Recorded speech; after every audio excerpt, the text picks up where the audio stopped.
Hello, ഇന്ന് അമ്പൂരി കുമ്പിച്ചൽക്കടവ് പാലം കാണാൻ വേണ്ടിയിട്ട് പോവാണ് കേട്ടോ. അമ്പൂരിയിലൊരു AC ഡെലിവറി കൊടുക്കാനുണ്ടായിരുന്നു ഹസ്ബൻഡ്. എന്നാൽ പിന്നെ അങ്ങോട്ട് പോകുമ്പോൾ കുമ്പിച്ചൽക്കടവ് പാലം കൂടി കണ്ടിട്ട് വരാമെന്ന് വിചാരിച്ച് ഞങ്ങളും കൂടെ പോയി. അപ്പോൾ AC ഉണ്ടായിരുന്നുകൊണ്ട് കുറച്ച് സ്ഥലം ഉണ്ടായിരുന്നുള്ളൂ, അവിടെ ഞാൻ അഡ്ജസ്റ്റ് ചെയ്തിരിക്കുന്നത് നോക്കി നിൽക്കുകയാണ് മോള്. നമുക്ക് അമ്പൂരി കുമ്പിച്ചൽക്കടവ് പാലം കണ്ടിട്ട് വരാം. ഇതാണ് അമ്പൂരി കുമ്പിച്ചൽക്കടവ് പാലം. ഇപ്പോൾ കേരളത്തിലെ തന്നെ ഒരു നദിക്ക് കുറുകെ നിർമ്മിച്ചിട്ടുള്ള ഏറ്റവും നീളം കൂടിയ പാലമാണ് ഈ കുമ്പിച്ചൽക്കടവ് പാലം. ഈ അടുത്ത കാലത്തായിട്ടാണ് ഇത് ഉദ്ഘാടനം ചെയ്തിട്ടുള്ളത്.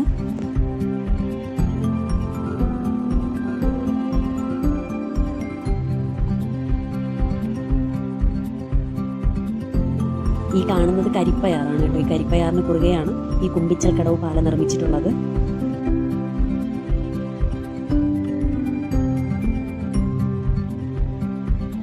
ഈ പാലത്തിൻ്റെ ഒരു വശത്തു നിന്ന് കാണുന്ന വ്യൂ ആണ് കേട്ടോ. ഭയങ്കര രസമാണ് കാണാനായിട്ട്.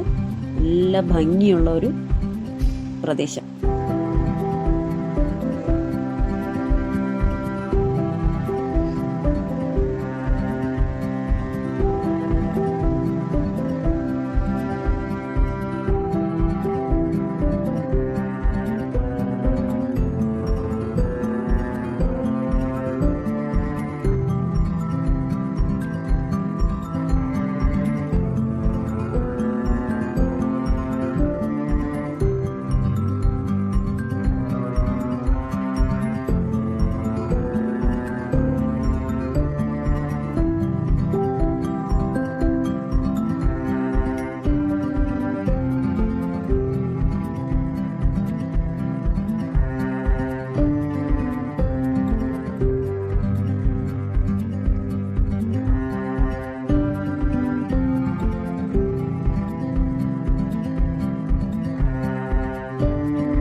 നമ്മൾ അമ്പൂരിയിൽ വന്നു കഴിഞ്ഞാൽ മസ്റ്റായിട്ടും വിസിറ്റ് ചെയ്തിരിക്കേണ്ട ഒരു പ്ലേസാണത്.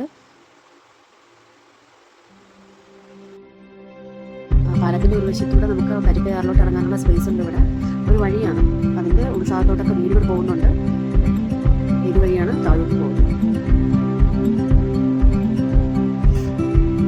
പാലത്തിൻ്റെ ഉദ്ഘാടനം കഴിഞ്ഞിട്ടുണ്ടെങ്കിൽ അവിടെ പണി ഇനിയും പുരോഗമിക്കുന്നുണ്ട്.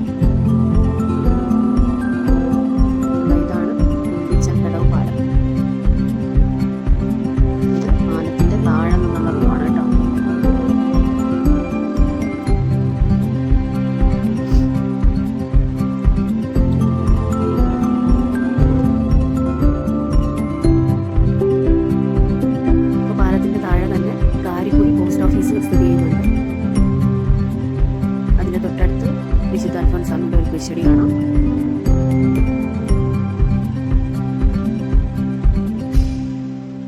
പാലത്തിന് താഴെ നിന്ന് നോക്കുമ്പോഴുള്ള ഒരു ഇതാണ്. എനിക്ക് തോന്നുന്നു പാലത്തിന്റെ മുകളിൽ നിന്ന് കാണുമ്പോഴാണ് ഭംഗി കൂടുതൽ നമുക്ക് ആസ്വദിക്കാനായിട്ട് പറ്റുന്നത്. ഇവിടെ മുമ്പൊക്കെ പോകുന്നത് നമുക്ക് ഇതുവഴി എന്തായാലും പോകാൻ പറ്റത്തില്ല. ബോട്ട് സർവീസ് എങ്ങനെയുണ്ടോ നീ അറിയുന്ന കാര്യങ്ങൾ ഇവിടെ ഉണ്ടെന്ന് കേട്ടിട്ടുണ്ട്. പക്ഷെ ഇവിടെ വന്നപ്പോൾ അതിൻ്റെ ഒരു അലക്കം ഇവിടെ ഇല്ലായിരുന്നു. എനിക്ക് തോന്നുന്നത് പണിയെല്ലാം പൂർത്തീകരിക്കുമ്പോഴേക്കും എന്തെങ്കിലും സംവിധാനം ഇവിടെ കൊണ്ടുവരുമായിരിക്കും. കാരണം അത്ര ആംബിയൻസ് ഉള്ളൊരു സ്പോട്ടാണിത്.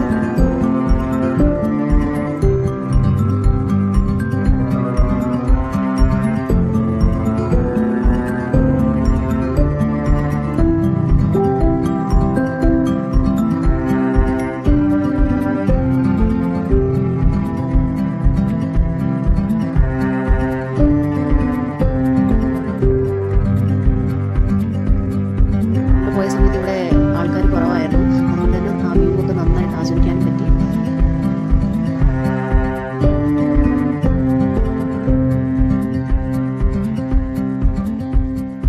ഊരിയിലോട്ടൊക്കെ വരുന്നവർക്ക് വിസിറ്റ് ചെയ്യാൻ പറ്റിയൊരു ബെസ്റ്റ് സ്പോട്ടാണ് ഈ കുമ്പിച്ചൽക്കടവ് പാലം.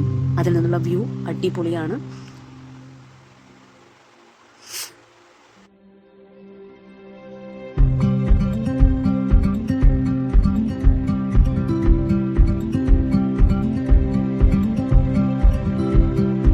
ഫോട്ടോസ് എടുക്കുന്നവർക്ക് റീൽസ് ചെയ്യുന്നവർക്കൊക്കെ നല്ലൊരു ആംബിയൻസും ബാക്ക്ഗ്രൗണ്ടൊക്കെ കിട്ടുന്ന നല്ലൊരു സ്പോട്ടാണ് ഇവിടെ. അപ്പോൾ ഞങ്ങളും നാലഞ്ച് ഫോട്ടോസ് എടുത്തു.